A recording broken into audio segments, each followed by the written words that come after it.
देख लो, स्क्रीन दिख रहा है, बताओ। Yes sir. ओके, चलो तो हम लोग स्टार्ट कर रहे हैं surface chemistry. Surface chemistry last class में हम लोग कॉलॉइड्स स्टार्ट कर चुके थे ना। Yes sir. कहाँ तक हो गया था कॉलॉइड्स में, ये बताओ।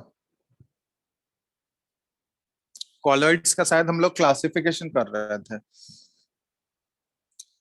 क्लासिफिकेशन में दो टाइप के तुम लोग को बता दिया था ना, चार्ज के बेसिस पे क्लासिफिकेशन हो गया था, फिर interaction between dispersed phase dispersion medium उसके बेसिस पे हो गया था। यस और नो?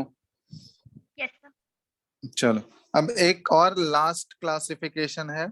ये क्लासिफिकेशन हम लोग कर रहे हैं, क्लासिफिकेशन ऑफ कॉलॉइड्स। ये क्लासिफिकेशन है ऑन द बेसिस ऑफ, पूरा ही लिख लो, classification of colloids on the basis of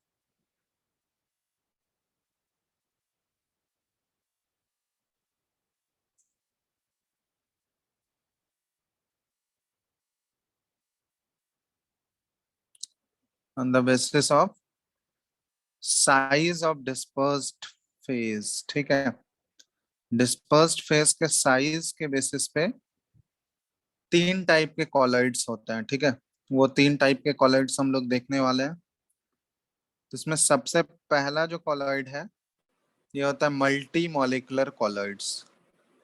multi molecular colloids. तो ये देखो, ये नाम से ही पता चल रहा होगा तुम लोगों को, मल्टी मॉलिक्यूलर मतलब क्या हुआ कि बहुत छोटे छोटे मॉलिक्यूल्स जो है ना वो आपस में कंबाइन कर रहे हैं।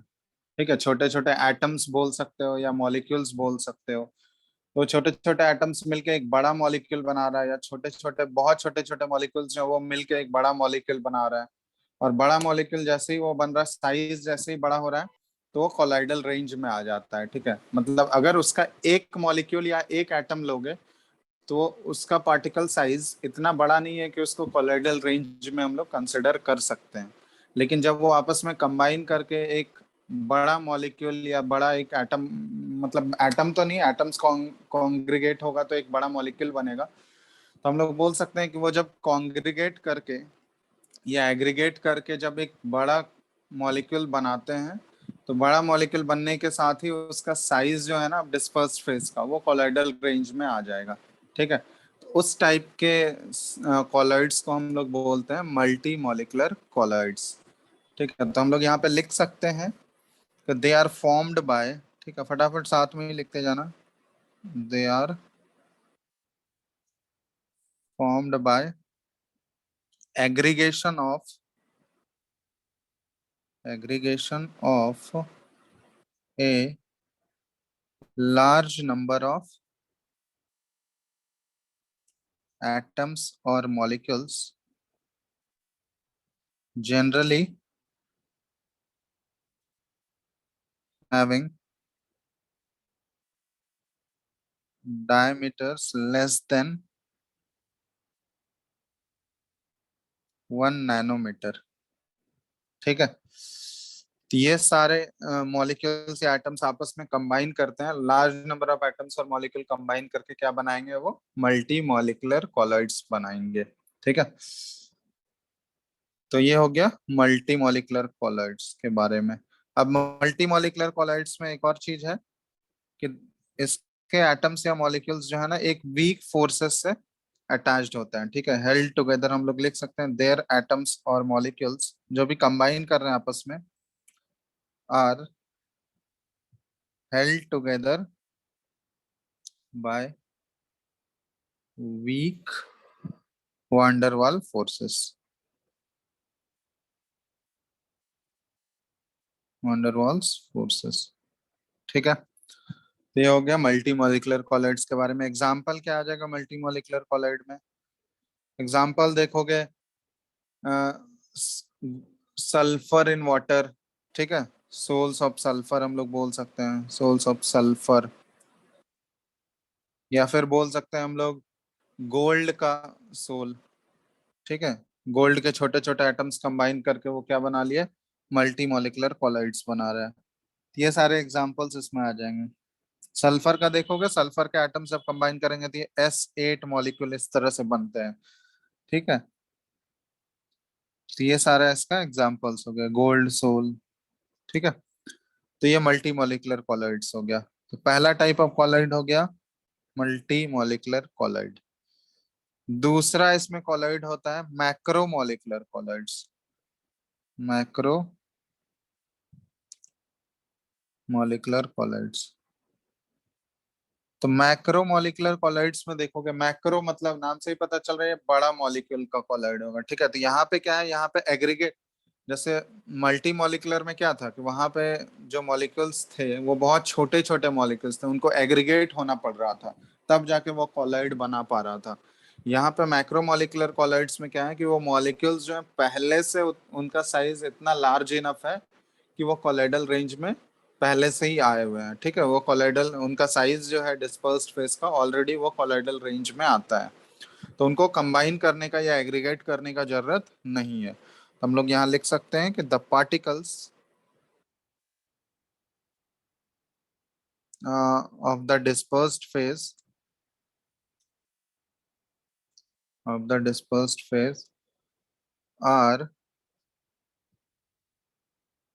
sufficiently large in size to be in the colloidal range। ठीक है, तो इसको बोला जाता है मल्टी मॉलिक्यूलर कॉलाइड्स, और multi molecular colloids, sorry, macro molecular colloids. और इसमें देखोगे मैक्रो मॉलिक्यूलर कॉलाइड्स में जो भी पार्टिकल्स है ना, जनरली उनका देखोगे they have high molecular masses, क्योंकि बहुत बल्की बल्की मॉलिक्यूल्स होते हैं, तो उसमें देखोगे उनका मॉलिक्यूलर मासेस जो होता है ना, ये बहुत ज्यादा हाई होता है। एग्जाम्पल क्या आ जाएगा इसमें, और यहाँ पे लिख सकते हैं दे यूजुअली हैव, एक और प्रॉपर्टी है इसका, they usually have lyophobic character. Mainly इनका कैरेक्टर जो होता है लियोफोबिक कैरेक्टर होता है। ठीक है, तो इसमें एग्जांपल्स में क्या क्या आ जाएंगे, मैक्रोमोलिकुलर कॉलाइड्स में बड़े बड़े मॉलिक्यूल्स जैसे स्टार्च हो गया, हेलो। प्रोटीन, क्या हुआ, हेलो, सेलुलोज। हाँ, स्टार्च हो गया, प्रोटीन्स हो गया, ये सारे मॉलिक्यूल्स होते हैं। नाइलॉन हो गया, बड़े बड़े मॉलिक्यूल्स जो हैं। ठीक है, फिर इसमें रबर भी हम लोग लिख सकते हैं, प्लास्टिक्स लिख सकते हैं। ठीक है, सेलुलोज हो गया। ठीक है, तो ये सारे इसके एग्जांपल्स हो जाएंगे मल्टी मॉलिक्यूलर कॉलाइड्स के।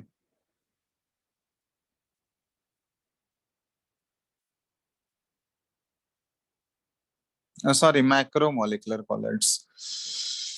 तो पहला हम लोग देखें मल्टी मॉलिक्यूलर कॉलाइड, दूसरा हो गया मैक्रो मॉलिक्यूलर कॉलाइड्स। ठीक है, इसमें थर्ड जो होता है, तीसरा ये दोनों लिख चुके हो तुम लोग,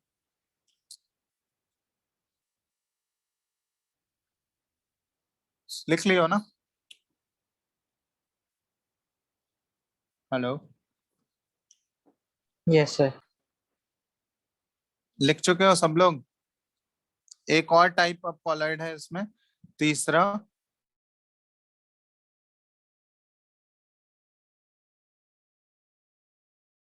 कॉलाइड्स,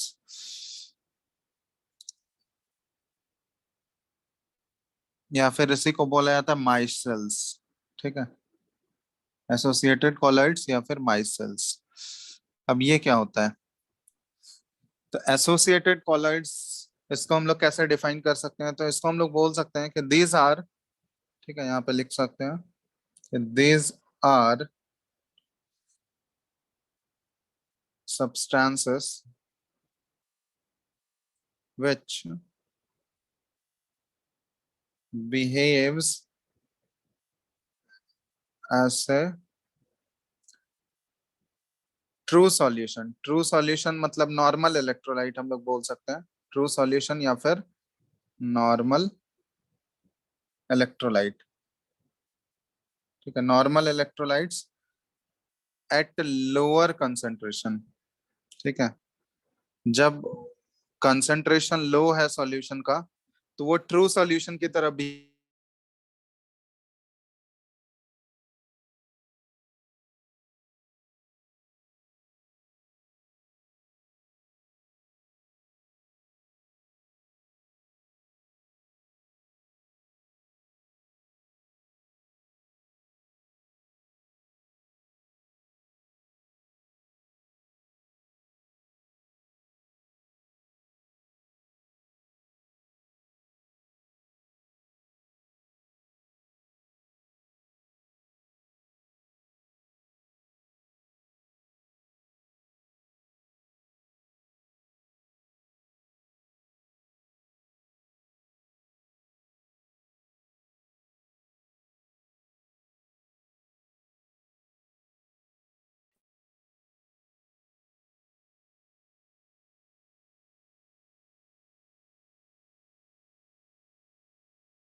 हेलो, यस आवाज सर। नहीं आ रहा है क्या? Yes sir. आवाज नहीं आ रहा है? सर अब आ रहा है सर, अब आ रहा है। उससे पहले क्या हो रहा था?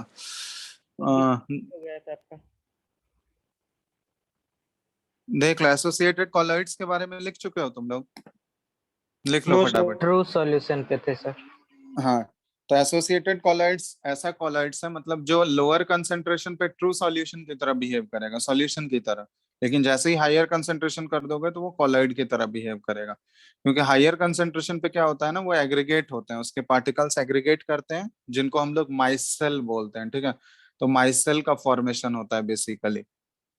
वो बताएंगे माइसेल कैसे फॉर्म होता है, उसका स्ट्रक्चर कैसा होता है, वो अभी देखने वाले हैं हम लोग।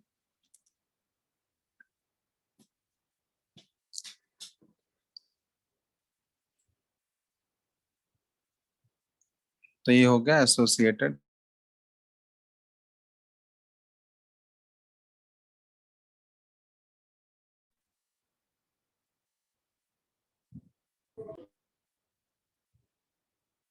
ठीक है, अब यहाँ पे एक टर्म आता है, क्योंकि कंसंट्रेशन का रोल हम लोग देख रहे हैं यहाँ पे, है ना। क्योंकि लोअर कंसंट्रेशन पे वो ट्रू सॉल्यूशन की तरह बिहेव कर रहा है और हायर कंसंट्रेशन पे वो कॉलॉइड की तरह बिहेव कर रहा है। तो यहाँ पे एक टर्म हम लोग यूज करते हैं, critical micelle concentration, CMC.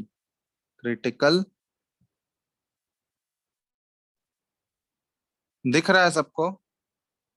Yes sir. Critical micelle concentration, ठीक है, ये टर्म यूज किया जाता है, CMC.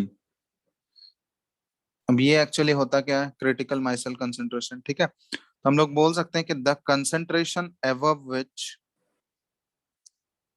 The concentration above which the formation of micelle takes place, formation of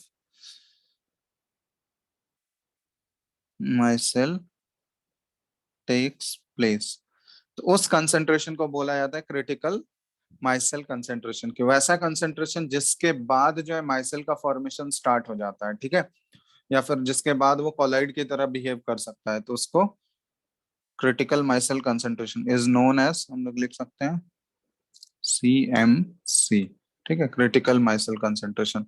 अब यहाँ पे इससे रिलेटेड कुछ कुछ पॉइंट्स हैं, ये लिख लेना तुम लोग, कि value of CMC, critical micelle concentration का वैल्यू जो है ये डिपेंड करता है, depends on the nature of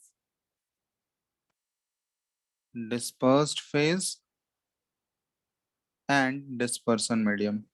dispersed phase और डिस्पर्सन मीडियम पे इसका नेचर, इसका वैल्यू जो है डिपेंड करेगा, ठीक है। दूसरा, यूजुअली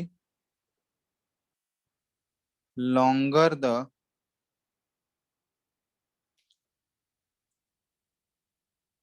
हाइड्रोफोबिक चेन, ठीक है। हाइड्रोफोबिक चेन अभी बताएंगे। हाइड्रोफोबिक मतलब जब पानी से दूर भागेगा, पानी वाटर रिपेलिंग होता है, ठीक है, उसको हाइड्रोफोबिक बोलते हैं। तो जितना लंबा हाइड्रोफोबिक चेन होगा उसका देखोगे smaller is it's CMC value, ठीक है। ये बेसिकली देखा गया। तीसरा पॉइंट है, ठीक है, क्या कि द सीएमसी वैल्यू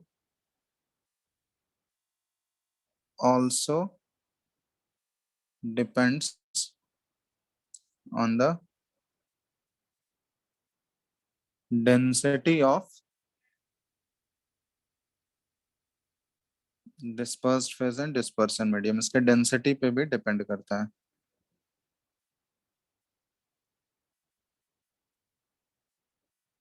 ठीक है, तो ये क्रिटिकल माइसेल कंसंट्रेशन से रिलेटेड कुछ कुछ पॉइंट्स हैं, ठीक है, ये ध्यान रखना। अब यहाँ पे एक टेम्परेचर भी आता है जिसको बोला जाता है क्राफ्ट्स टेम्परेचर, ठीक है। क्राफ्ट्स टेम्परेचर जस्ट एक छोटा सा पार्ट है, क्राफ्ट्स टेम्परेचर कि वो ऐसा टेम्परेचर जिसके बाद माइसेल का फॉर्मेशन, क्योंकि टेम्परेचर भी एक इम्पोर्टेंट फैक्टर है यहाँ पे, ठीक है। तो जिस टेम्परेचर पे माइसेल का फॉर्मेशन हो रहा होता है ना, द टेम्परेचर above which, ठीक है, हम लोग बोल सकते हैं above which the formation of micelles take place,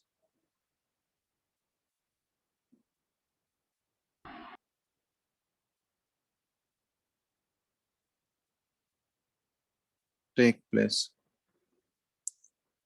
इसको बोला जाता है क्राफ्ट्स टेम्परेचर, ठीक है। तो इससे पहले लिख लो एग्जांपल, फिर इसको हम बताते हैं माइसेल का फॉर्मेशन एक्चुअली कैसे होता है।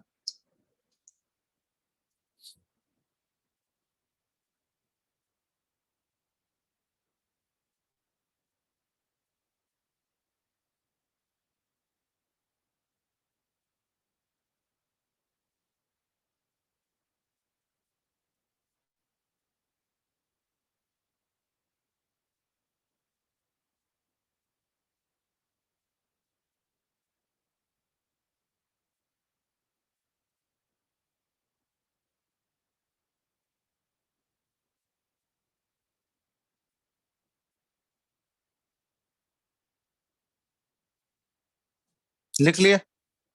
Yes sir.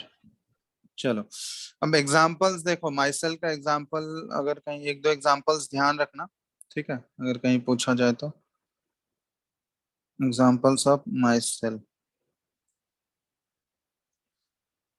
इसमें पहला एग्जांपल हम लिख रहे हैं, ये तुम लोग पहले भी पढ़ रखे होगे, सोडियम स्टीरेट, सोप वाला जो सॉल्यूशन होता है, यस सोडियम स्टीरेट आयंस बोलते हैं इसको, ठीक है।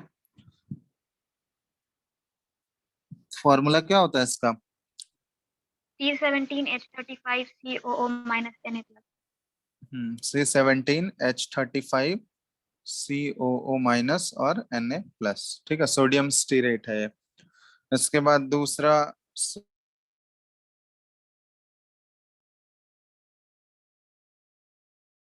है, ठीक है, सोडियम लॉरियल सल्फेट। तो ये भी एक माइसेल का एग्जाम्पल है। तो इसमें देखोगे इसका फॉर्मूला होता है CH3 और इसके साथ CH2 11 और SO4 माइनस और Na प्लस, ठीक है, ये हो गया। सॉरी, SO4 2 माइनस है यहाँ पे और Na plus, sodium L'Oréal sulphate है ये।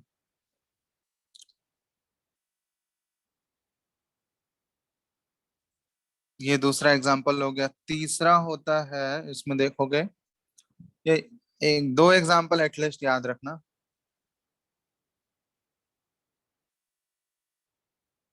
Trimethyl ammonium bromide, cetyl trimethyl ammonium bromide.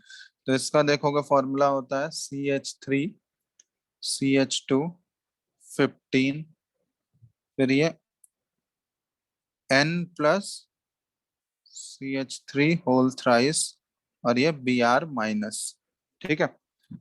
तो ये हो गया, दो तीन एग्जांपल्स हो गए माइसेल का। तो यहाँ पे सारे माइसेल में तुम एक चीज देख रहे होगे कि माइसेल में क्या होता है ना कि दो एक्चुअली जो मॉलिक्यूल है ये बहुत लंबा लंबा मॉलिक्यूल होता है, ठीक है। इसमें दो पार्ट होता है, एक हाइड्रोफोबिक पार्ट होता है, एक हाइड्रोफिलिक पार्ट होता है। हाइड्रोफोबिक पार्ट हम लोग उसको बोलते हैं जो वाटर रिपेलेंट होता है, जो वाटर को क्या करेगा, वाटर से रिपेल करेगा, ठीक है, वाटर से दूर भागेगा, तो वो हो गया हाइड्रोफोबिक। हाइड्रोफिलिक मतलब क्या हुआ, वाटर लविंग होता है या वाटर से अट्रैक्ट होगा वो, ठीक है। तो अब यहाँ पे देखोगे जैसे C17 वाला पार्ट, ये सोडियम स्टीरेट है, C17H35CO-। तो इसको जब हम लोग ड्रॉ करना चाहेंगे, ठीक है, तो यहाँ पे देखोगे ये जो ये ये वाला पार्ट है ना, जो कार्बन का लंबा C17H35 वाला, ये हाइड्रोफोबिक पार्ट होता है, ठीक है, ये वाटर रिपेलेंट होता है। इसको हम लोग बोलते हैं हाइड्रोफोबिक टेल, इसको हाइड्रोफोबिक टेल की तरह रिप्रेजेंट करते हैं।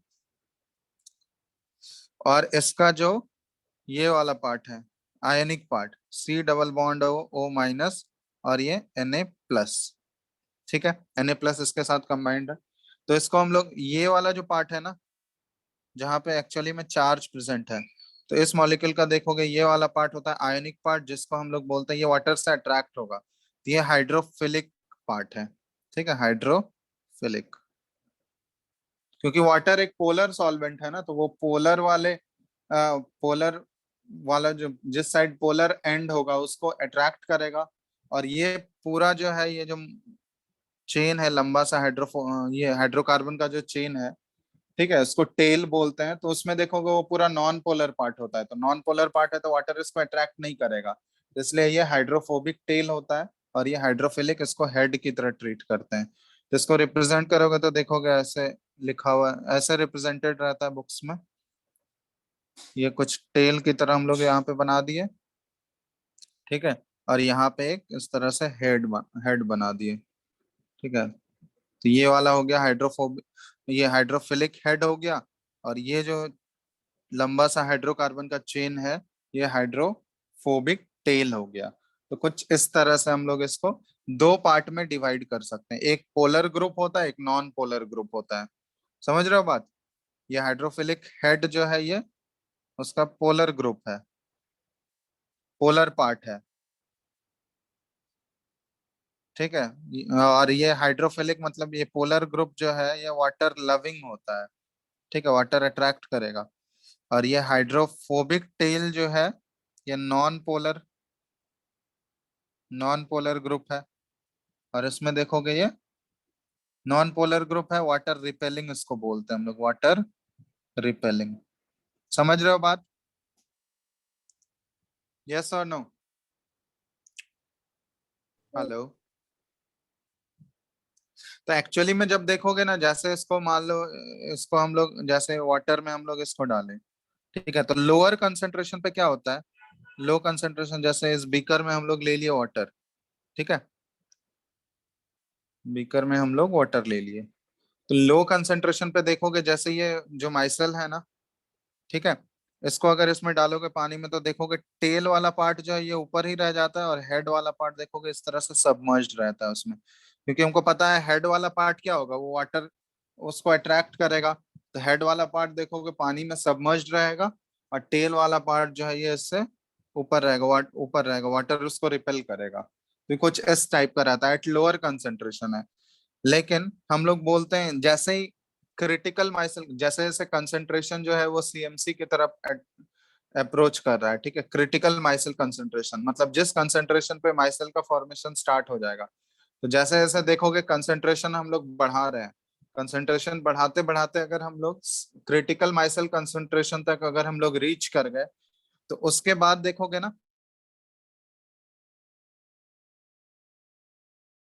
Concentration at CMC, critical micelle concentration पे क्या होता है, ये जो एनायंस है ना, ये नेगेटिव पार्ट वाला, ठीक है, उसको एनायंस बोलते हैं हम लोग। तो ये एनायंस क्या हो जाते हैं, ये पुल्ड हो जाते हैं, एनायंस आर पुल्ड, ठीक है, ऐसा लिख लो यहाँ पे, anions are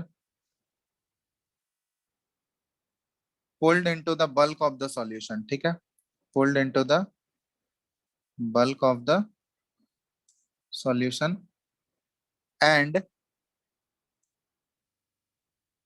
aggregate to form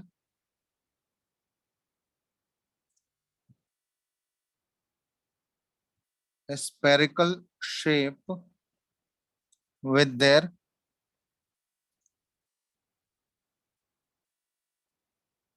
hydrocarbon chains, ठीक है, या हाइड्रोफोबिक पार्ट भी बोल सकते हो उसको, with their hydrocarbon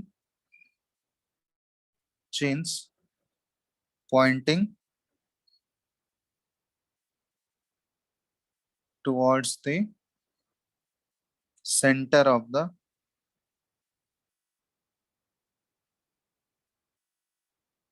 sphere,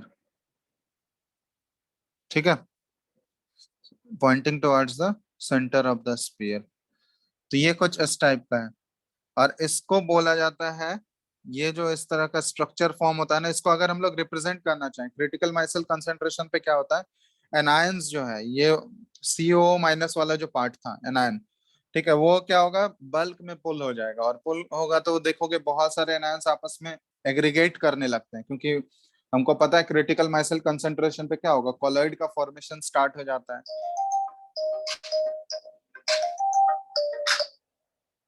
hello, आवाज आ रहा है क्या? हेलो, हेलो, सुन पा रहे हो अभिषेक? Yes sir. चलो, तो यहाँ पे हम बोल रहे हैं क्रिटिकल माइसिल कंसंट्रेशन पे क्या होगा, हमको पता है कि ये सारे जो मॉलिक्यूल्स हैं आपस में एग्रीगेट करने लगेंगे, क्योंकि कोलॉइड का फॉर्मेशन होना है। तो ये सारे एनायंस जो है एग्रीगेट करके क्या बना लेते हैं, एक स्पेरिकल शेप टाइप का बना लेते हैं, ठीक है, जिसमें इसका जो हाइड्रोकार्बन चेन है ना, वो देखोगे वो क्या होगा, कुछ इस टाइप का स्ट्रक्चर अगर हम लोग ड्रॉ करना चाहें, तो स्पेरिकल टाइप का, इस तरह से स्पीयर टाइप का ये शेप बन जाता है, स्पेरिकल शेप हम लोग बोलते हैं इसको। और इसमें अरेंजमेंट देखोगे ना, ये COO माइनस वाला जो पार्ट है, ठीक है, COO माइनस वाला पार्ट जो नेगेटिव पार्ट होता है ना, जो पोलर पार्ट है, तो ये देखोगे यहाँ पे रहेगा, और इसका टेल जो है ना, ये towards the centre of sphere point करेगा, ठीक है, ये COO माइनस ये सरफेस पे रहेगा, और ये देखो इसका जो टेल है, जो हाइड्रोकार्बन का टेल होता है, ठीक है, हाइड्रोफोबिक पार्ट जो है, ये देखोगे टुवर्ड्स द सेंटर ये पॉइंट करता है। तो इस तरह से ये पूरा अरेंजमेंट जो ऐसे बन रहा है ना, इसी को बोलते हैं हम लोग माइसेल, यही कहलाता है माइसेल।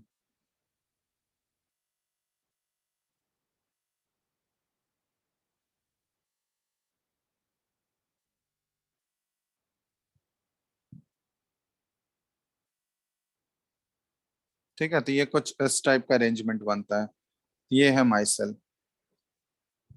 समझ रहे हो बात? इसको आयनिक माइसेल बोला जाता है, क्योंकि इसमें आयंस इन्वॉल्व है ना। ये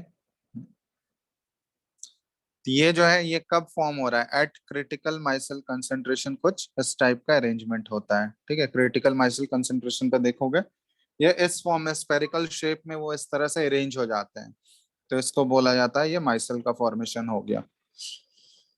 और ये वाला है एट लोअर कंसंट्रेशन, ठीक है, लोअर कंसंट्रेशन पे वो एग्रीगेट नहीं होते हैं, लोअर कंसंट्रेशन पे तो वो नॉर्मल इलेक्ट्रोलाइट की तरह बिहेव करेगा, ट्रू सॉल्यूशन की तरह बिहेव करेगा लोअर कंसंट्रेशन पे, लेकिन क्रिटिकल माइसेल कंसंट्रेशन पे क्या होगा, वो एक प्योरली कॉलॉइड की तरह बिहेव कर रहा होता है, ठीक है।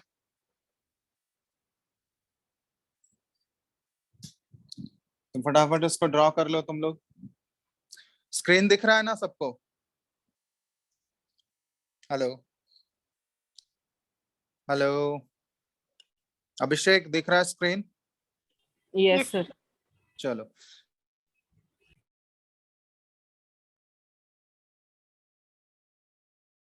होता है उसमें भी तो इसी टाइप का स्ट्रक्चर, तुम लोग क्लास 10th में शायद पढ़े होगे, ये पढ़े हो ना, सोप जो डर्ट पार्टिकल रिमूव करता है, तो उस कुछ इसी टाइप का होता है ना, डर्ट को वो पुल कर लेता है और उसको चारों बगल से सराउंड करके बाहर निकाल देता है, Yes, sir. पढ़े होगे? Yes sir. तो ये एप्लीकेशन है, मतलब क्लिनसिंग एक्शन ऑफ सोप जो है ये माइसेल का ही एप्लीकेशन है, मतलब माइसेल ही वहां पे एक तरह से फॉर्म करता है वो, मतलब डर्ट जो पार्टिकल्स होंगे ना जहाँ पे जिसको रिमूव करना है, तो वो डर्ट पार्टिकल्स को देखोगे ये चारों बगल से सराउंड कर लेता है, इसी तरह से जो माइसेल बना है, ये डर्ट पार्टिकल है बीच में, इसको चारों बगल से ऐसे सराउंड करेगा, ठीक है, और उसके बाद ये पूरा इस तरह से इस टाइप का स्पेरिकल अरेंजमेंट वहां हो जाएगा। और जैसे ही फिर पानी से वॉश करोगे तो ये पूरा पुल करके उस डर्ट पार्टिकल को बाहर निकाल देता है, तो जिससे जो है वो कपड़ा जो है वो साफ हो जाता है, जो भी डर्ट के पार्टिकल्स होंगे वो रिमूव हो जाते हैं। तो क्लींसिंग एक्शन ऑफ सोप जो है बेसिकली इसी पे बेस्ड है, माइसेल फॉर्मेशन के ऊपर ही है।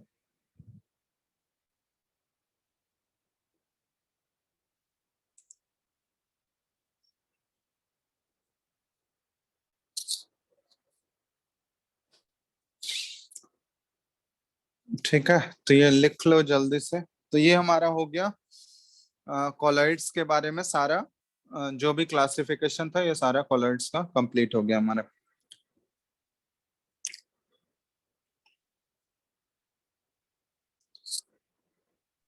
सर कोलॉइड और क्रिस्टलॉइड में क्या डिफरेंस है? बताए तो थे, बोला वो तो शुरुआत में ही बताए, कॉलॉइड और क्रिस्टलॉइड में क्या डिफरेंस है। नहीं बताया गया है? याद नहीं है सर। चलो क्लास, लास्ट क्लास में ही तो बताए थे। क्रिस्टलॉइड क्या होगा, वो आसानी से फिल्टर पेपर से पास हो जाता है ना, उसका रेट ऑफ डिफ्यूजन ज्यादा फास्ट होता है। फिल्टर पेपर या एनिमल मेम्ब्रेन वाले पेपर से वो आसानी से पास हो जाएगा।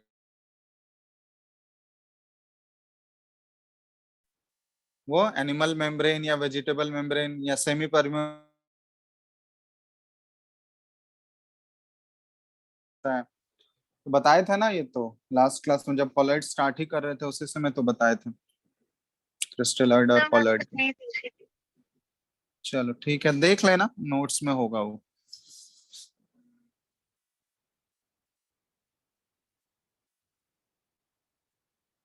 चलो लिख लिए यहाँ तक तुम लोग,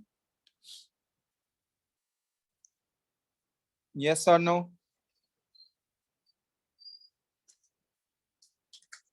बोलो जल्दी से, लिख चुके हो सब लोग?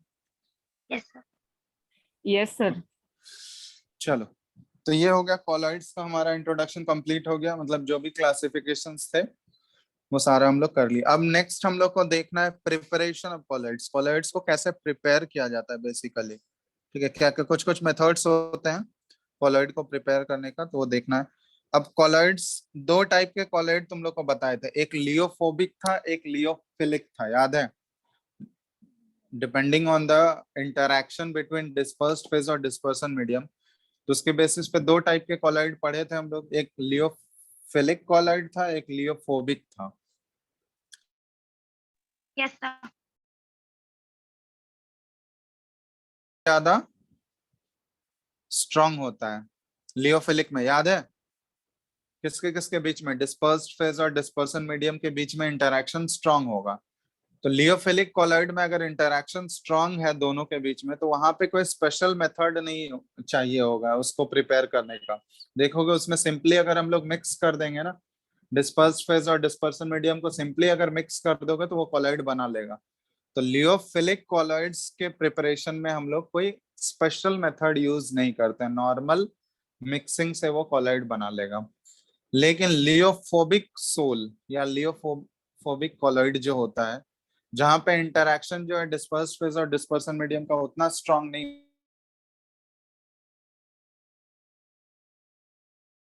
मेथड्स या इलेक्ट्रिकल मेथड हम लोग को यूज करना पड़ता है, स्पेशल मेथड हम लोग यूज करते हैं। तो उसी का प्रिपरेशन हम लोग यहाँ पे पढ़ने वाले हैं।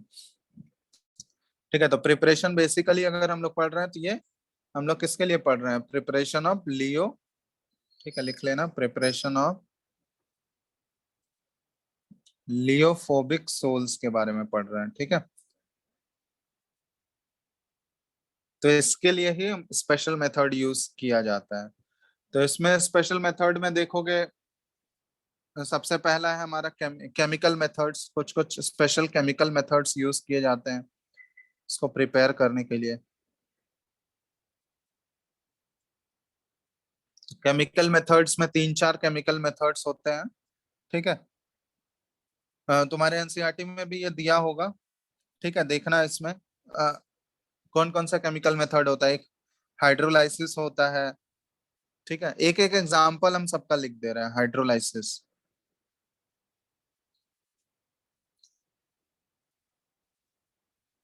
हाइड्रोलाइसिस समझते हो ना तुम लोग? हाइड्रोलाइसिस मतलब क्या हुआ? वाटर के साथ उसका रिएक्शन कराते हैं ना जनरली। ठीक है, तो हाइड्रोलाइसिस पहला ये हो गया। हाइड्रोलाइसिस प्रोसेस से कॉलॉइड को प्रिपेयर किया जाता है। जैसे FeCl3 है, तो इसका H2O हाइड्रोलाइसिस कराया गया, ये बना लेता है FeOH होल थ्राइस और प्लस HCl। तो ये देखोगे FeOH होल थ्राइस क्या है, कॉलॉइड का एग्जांपल है या नहीं? लियोफोबिक, ये एग्जांपल में तुम लोग को लिखाए थे। हाइड्रोक्साइड्स है ना FeOH होल थ्राइस, आयरन का हाइड्रोक्साइड है। तो लियोफोबिक सोल में ये एग्जांपल लिखाए थे, देख लो एक बार। यस और नो? चेक कर लो तुम लोग।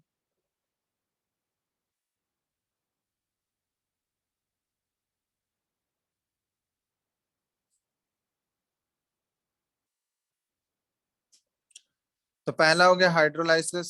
दूसरा होता है रिडक्शन। रिडक्शन रिएक्शन करा के भी बहुत जगह देखोगे कॉलॉइड का प्रिपरेशन होता है, लियोफोबिक सोल को प्रिपेयर किया जाता है। तो रिडक्शन में एक एग्जांपल है, जैसे दिया हुआ तुम्हारे बुक में एनसीईआरटी में देखोगे AuCl3 का रिडक्शन कराया जा रहा है।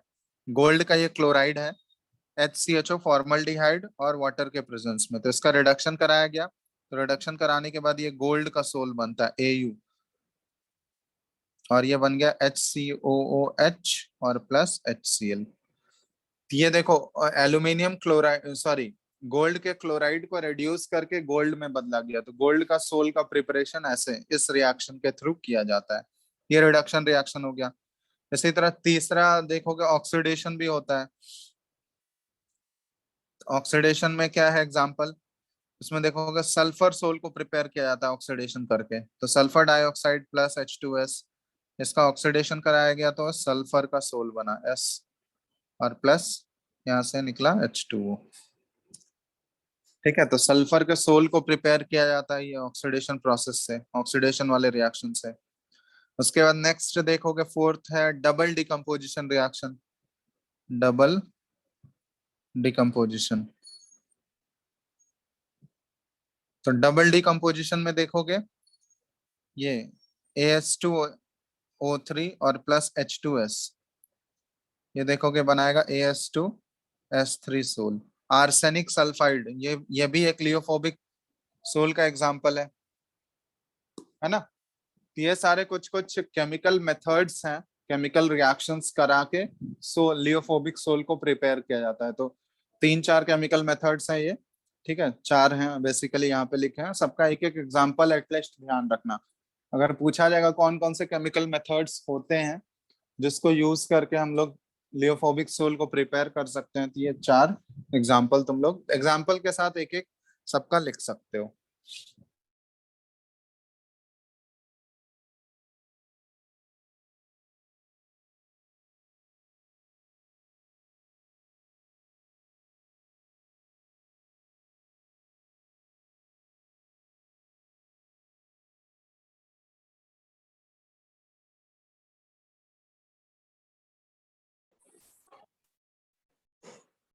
आवाज नहीं आ रहा था क्या तब से? तुम लोग बोलते भी तो नहीं हो। सो अभिषेक, सर आ रहा है, स्क्रीन उस फ्रीज हो गया है। स्क्रीन नहीं आ रहा है।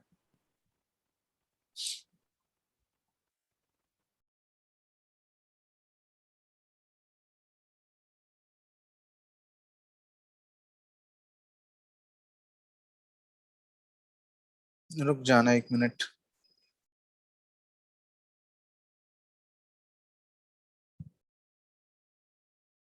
मिली होस्ट शिफ्ट करो।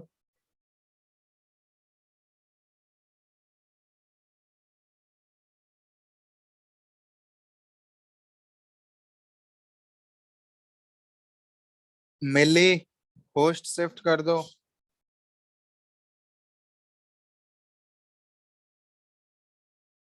हेलो, पता नहीं ये क्लास कर रही है या नहीं।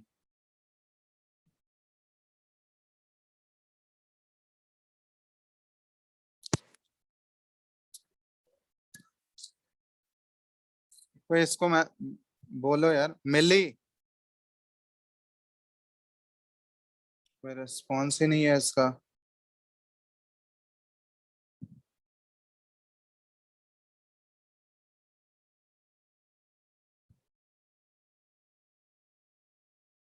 इन्फॉर्म कर दो उसको कोई मैसेज करके, ठीक है, नहीं तो रिकॉर्डिंग नहीं हो पाएगा। तुम लोग को आवाज आ रहा है? यस सर आ रहा है।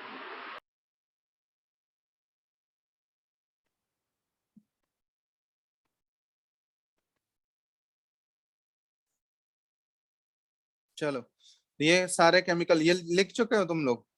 ये सारे केमिकल मेथड्स हैं जिसके थ्रू लियोफोबिक सोल का, कुछ कुछ लियोफोबिक सोल का प्रिपरेशन किया जाता है। सबका एक एटलीस्ट एक एक एग्जांपल्स ध्यान रखना।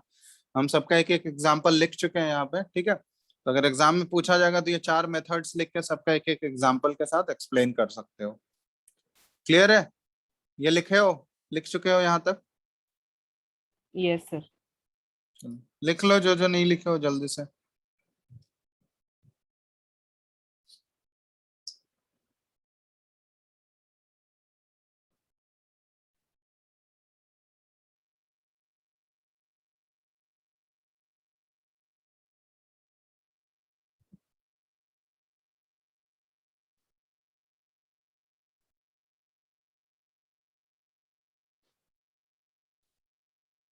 तो पहला जो मेथड है ये है केमिकल मेथड एम्प्लॉय करके जो है लियोफोबिक सोल का प्रिपरेशन किया जाता है, ठीक है। सेकंड होता है इलेक्ट्रिकल मेथड, ठीक है, जिसको हम लोग बोलते हैं इलेक्ट्रिकल डिसइंटीग्रेशन मेथड भी बोलते हैं, या ब्रेडिग्स आर्क मेथड भी बोला जाता है उसको, ठीक है। ये एक्चुअली क्या है, लिख लो। सेकंड जो मेथड है ये है इलेक्ट्रिकल डिसइंटीग्रेशन मेथड, या फिर इसी को बोला जाता है ब्रेडिग्स आर्क मेथड, ठीक है, ब्रेडिग्स आर्क मेथड। मतलब ये एक तरह से आर्क प्रिपेयर किया था, ठीक है, उसको उसमें इलेक्ट्रिसिटी पास करके ये एक्चुअली कॉलॉइड का प्रिपरेशन कर रहा था, ठीक है। इसको बोला जाता है ब्रेडिग्स आर्क मेथड। नहीं आ रहा है क्या? अभी स्क्रीन आ रहा है सबको? यस सर आ हेलो, रहा है। चलो तो इसमें क्या है ना, हम लोग बोल सकते हैं इसके बारे में, हम लिख दे रहे हैं इसमें इन दिस मेथड, ठीक है, लिखना in this method electric arc, एक इलेक्ट्रिक आर्क टाइप का शेप, आर्क समझते हो ना, ठीक है, तो आर्क टाइप का एक शेप बनाया गया। Electric arc is struck between electrodes of the metal, electrodes of the metal immersed in the dispersion medium.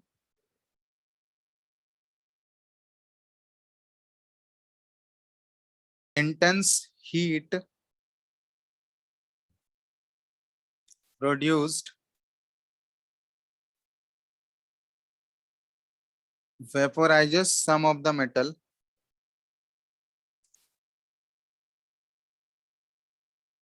which then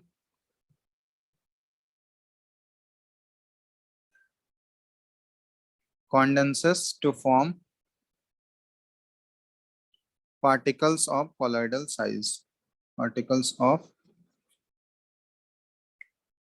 colloidal size, ठीक है। ये ब्रेडिग्स आर्क मेथड है। अब बेसिकली देखो, इसको हम लोग ऐसे ड्रॉ कर सकते हैं। देखो यहाँ पे जैसे एक बीकर लिया गया, ठीक है, अब इस बीकर में डिस्पर्सन मीडियम ले लिया गया, ठीक है, डिस्पर्सन मीडियम यहाँ पे है। अब इसमें जिस मेटल का, बेसिकली ये वाला जो मेथड है ना, ब्रेडिग्स आर्क मेथड, ये यूजुअली यूज किया जाता है मेटालिक सोल्स को प्रिपेयर करने में। तो मेटालिक सोल्स का यहाँ पे जिस मेटल का हमको सोल प्रिपेयर करना है, गोल्ड, सिल्वर या प्लेटिनम, तो उसका यहाँ पे इलेक्ट्रोड्स लिया गया, ठीक है, उसी मेटल का इलेक्ट्रोड ले लिया गया। एक कैथोड और एक एनोड ले लिया गया, ठीक है। और इसको जो है इस तरह से एक इलेक्ट्रिकल वायर से कनेक्ट कर दिया गया, इस तरह से आर्क बनाया गया, ठीक है, आर्क टाइप का स्ट्रक्चर बनाया गया, इसलिए इसको आर्क मेथड बोला जाता है। ये है आर्क, ठीक है। और यहाँ पे ये कुछ इस टाइप से ड्रॉ कर लेना।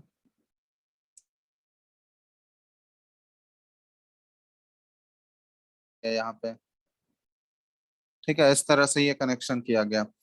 तो एक कैथोड है, एक एनोड है। तो इसमें देखोगे बहुत हाई करंट यहाँ से पास किया जा रहा है, हाई करंट। और जैसे ही हाई करंट पास करोगे तो ये क्या करेगा, देखो बहुत ज्यादा हाई करंट पास करेंगे तो बहुत ज्यादा यहाँ पे हीट एनर्जी जनरेट होता है।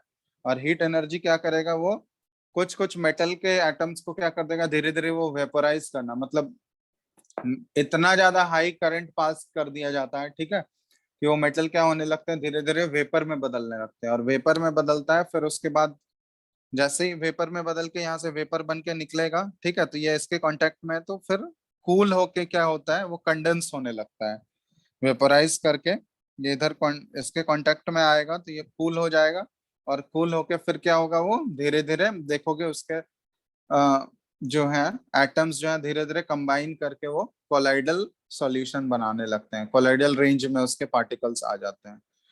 तो इसको बोलते हैं हम लोग ब्रेडिक्स आर्क मेथड, ठीक है। तो ये मेथड जो है ना बेसिकली यूज किया जाता है, यहाँ पे दे रहे हैं हम, this process involves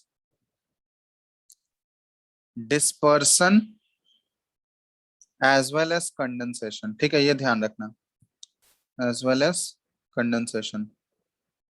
metallic atoms का डिस्पर्सन भी हो रहा है यहाँ पे, और उसका कंडेंसेशन भी हो रहा है, क्योंकि देख रहे हैं हम लोग वेपोराइज हो रहे हैं, उसके बाद कंडेंस होके वो क्या बना रहे हैं, कॉलॉइड्स बना रहे हैं, ठीक है। तो यहाँ पे देखो colloidal solutions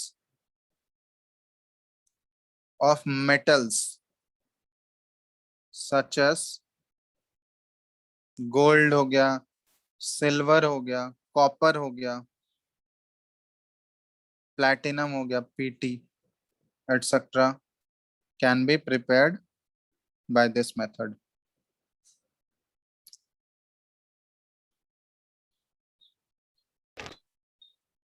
ठीक है, तो मेटालिक सोल्स जितने भी होते हैं, मेटल के सोल्स, ये ब्रेडिक्स आर्क मेथड से प्रिपेयर किया जाता है। इसमें ध्यान देना, ये मेथड जो है इसमें dispersion as well as condensation, metal का डिस्पर्सन भी हो रहा है, मेटालिक एटम्स का डिस्पर्स हो रहा है एक दूसरे से, वो दूर भाग रहा है, ठीक है। उसके बाद वो क्या हो रहा है, कंडेंस भी हो रहा है, ठीक है, वेपर में कन्वर्ट हो रहा है, उसके बाद वो कंडेंस होके कोलॉइड्स बना रहा है।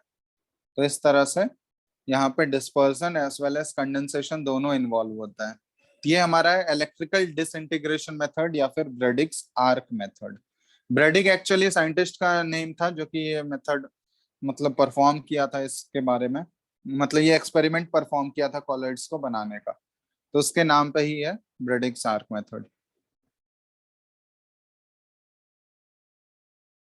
ठीक है।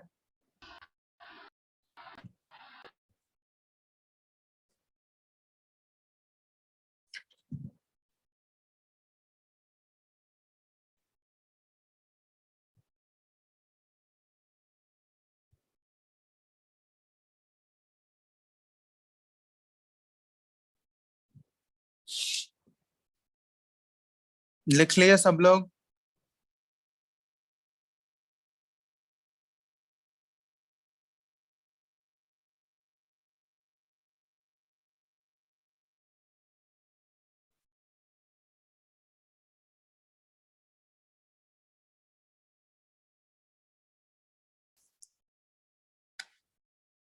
हो गया? बोलो अभिषेक।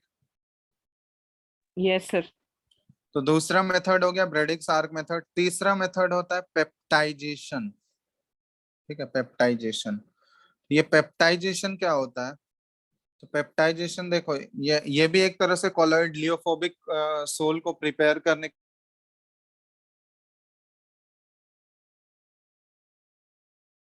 इससे आवाज नहीं आ रहा। आवाज सर नहीं आ रहा है? बीच में कट गया था। चलो, this is a process of converting A precipitate, this is a process of converting a precipitate into colloidal solution, ठीक है, by shaking it with dispersion medium in presence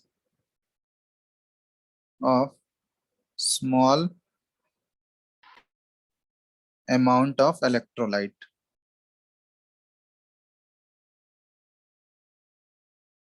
ठीक है, स्मॉल अमाउंट ऑफ इलेक्ट्रोलाइट्स, ये electrolyte लिख लो।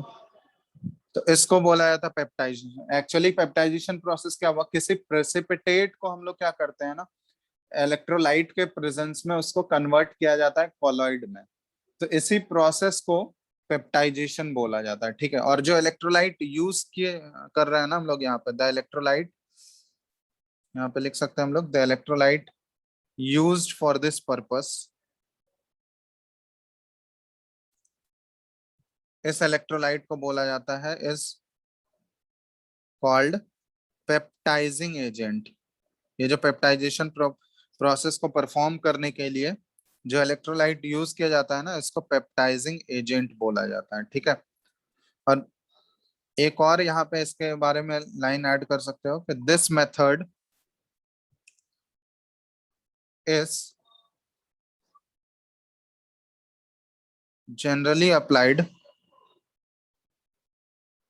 to convert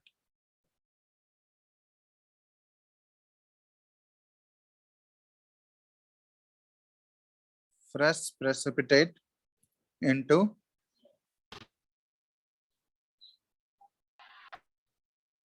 colloidal solutions because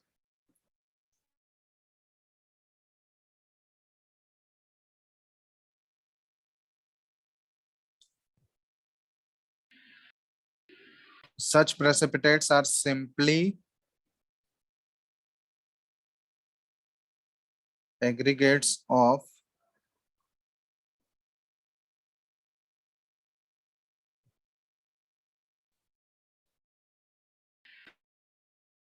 colloidal particles held by weak forces। ठीक है, ये note कर लो, ये इसके बारे में है, पेप्टाइजेशन प्रोसेस के बारे में। तो पेप्टाइजेशन बेसिकली क्या है ना, एक फ्रेशली प्रिपेयर्ड प्रेसिपिटेट को electrolyte, small amount of electrolyte के प्रेजेंस में कॉलॉइड में कन्वर्ट किया जाता है। ठीक है, क्योंकि प्रेसिपिटेट जो होता है ना, प्रेसिपिटेट देखोगे वो पूरा प्रेसिपिटेट समझते हो ना तुम लोग, वो जो सॉलिड जो नीचे जाके सेटल हो जाता है, जो कि सॉल्युबल नहीं होता है, तो वो तो बहुत लार्ज साइज का होता है ना, तो वो उसमें क्या होता है, जैसे थोड़ा अमाउंट, स्मॉल अमाउंट में हम लोग सूटेबल इलेक्ट्रोलाइट उसमें ऐड करते हैं, तो इलेक्ट्रोलाइट से रिएक्ट करके क्या होगा, प्रेसिपिटेट देखोगे धीरे धीरे कॉलॉइडल पार्टिकल्स में कन्वर्ट होने लगते हैं। तो इस पूरे प्रोसेस को बोला जाता है पेप्टाइजेशन। और जो इलेक्ट्रोलाइट एक्चुअली में ऐड कर रहे हैं हम लोग पेप्टाइजेशन प्रोसेस को फैसिलिटेट करने के लिए, तो उस इलेक्ट्रोलाइट को बोला जाता है पेप्टाइजिंग एजेंट। ठीक है, तो ये ध्यान रखना कि इसको जनरली कहाँ पे यूज किया जाता है, किस टाइप के सोल को प्रिपेयर करने के लिए, तो देखोगे जनरली यहाँ पे यूज होता है इसका, फ्रेशली प्रिपेयर्ड प्रेसिपिटेट को ये कन्वर्ट करता है कॉलॉइड्स में।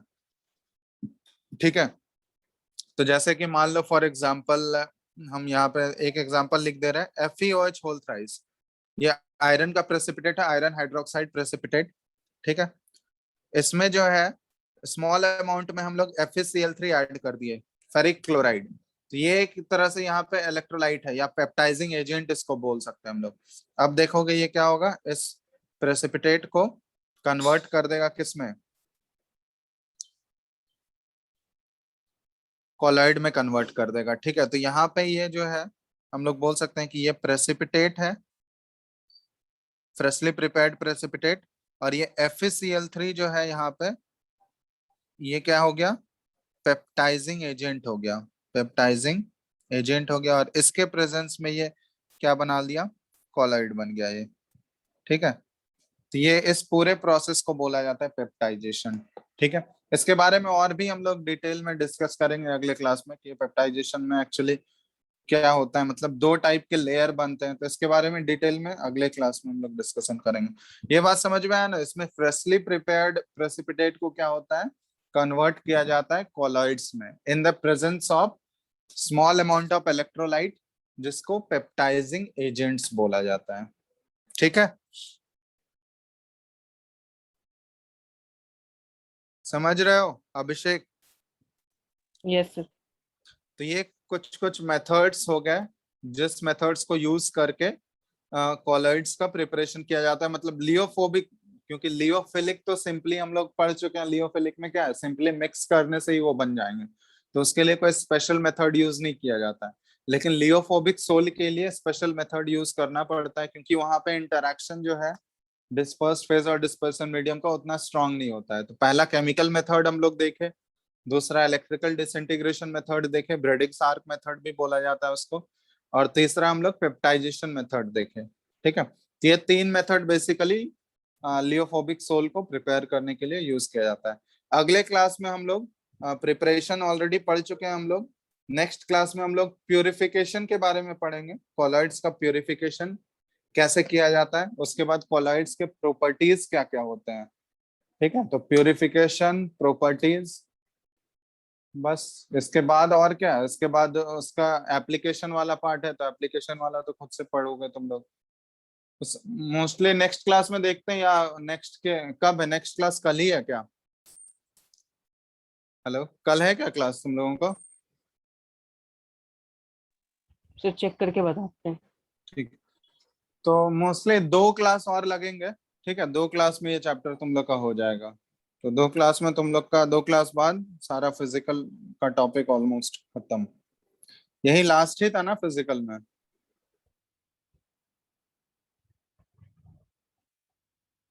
हाँ सर, है सर क्लास आपका।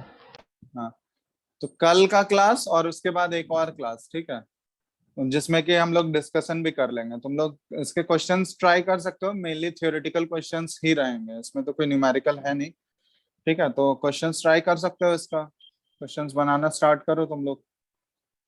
एक बार रीडिंग मार लेना एनसीईआरटी से जितना हम डिस्कस कर चुके हैं, उसके बाद डायरेक्ट क्वेश्चंस बनाओ। क्वेश्चंस अभी बना लोगे तो वो ध्यान में रहेगा, ठीक है, क्योंकि बाद में भूल जाओगे सारा थ्योरी। अभी रिसेंटली पढ़े हुए हो तो आराम से क्वेश्चंस प्रैक्टिस कर लो। एक बार रीडिंग मार लेना एनसीईआरटी का और जो बताए हैं नोट्स, उसके बाद डायरेक्ट क्वेश्चन अटेम्प्ट कर सकते हैं इसमें। ठीक है, तो ये सब क्वेश्चन होता है, ये सब एक तरह से बहुत ही ये सब चैप्टर से अगर क्वेश्चन आया तो एक तरह से बोनस क्वेश्चन ही हुआ, क्योंकि ये तुम अगर पढ़ा हुआ है तो तुम 1 सेकंड में बना दोगे, इसमें तो कोई टाइम लगना है नहीं। एक तरह से ये इनऑर्गेनिक का ही टॉपिक की तरह हो गया। समझ रहे हो ना बात? इसके क्वेश्चंस अगर तुम क्वेश्चंस आते ही है इस चैप्टर से तो आएंगे ही, तो इसमें टाइम लगना है नहीं, 1 सेकंड में बना दोगे अगर पढ़ा हुआ है। तो इसलिए ये सब बोनस क्वेश्चन की तरह ही होते हैं ये सारे चैप्टर्स, और चैप्टर भी आसान ही है। समझ रहे हो बात? बस एक बार अच्छे से रीडिंग मार लो, थोरो रीडिंग मार लो, बस उतना इनफ है। उसके बाद कोई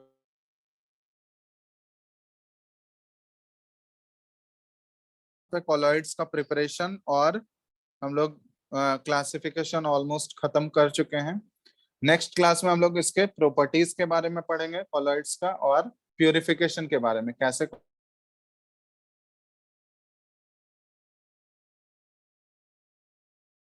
फिर कल जो है क्लास उसमें आगे करते हैं हम लोग। ठीक है, आज एंड कर रहे हैं। Thank you. Thank you sir. Okay, thank you thank you. Sir.